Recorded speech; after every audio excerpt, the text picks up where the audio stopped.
көжегім. Ит пен мысық неге араз? Ертеде ит пен мысық өте тату болған екен.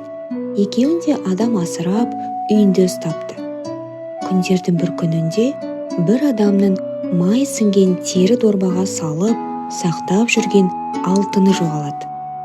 Қанша іздесе де табылмайды. Алтыннан айырылған адамның күйі тайып, жүдеулене бастайды. Тапқан таянғаны ішіп жеуге жетпеуге айналады.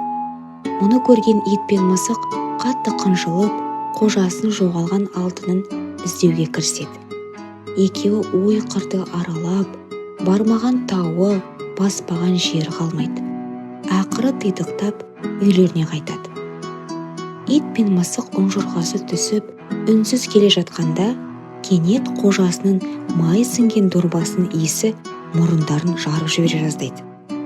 Қуанғаннан ит қынсылап, мысық мияулап жібереді.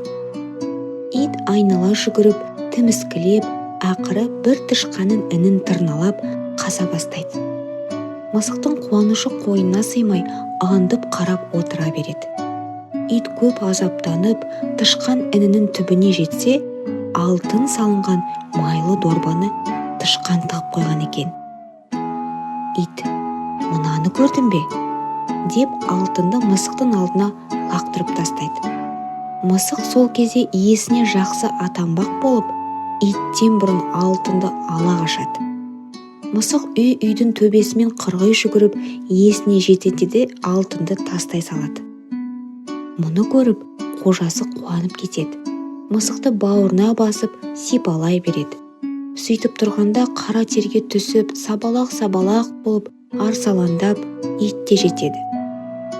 Келген бойда қожасының аяғына оралып, қынсыла еркелейді. Ештеңені түсінбеген ол итін теуіп, жекіріп қуып тастайды. Жәбір көрген ит ызаланып, мысыққа тап береді.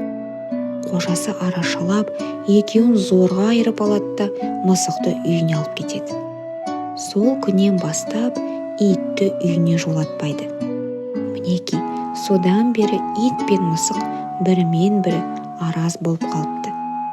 Мысықтың тышқанға өштесуі де сол күннен басталыпты.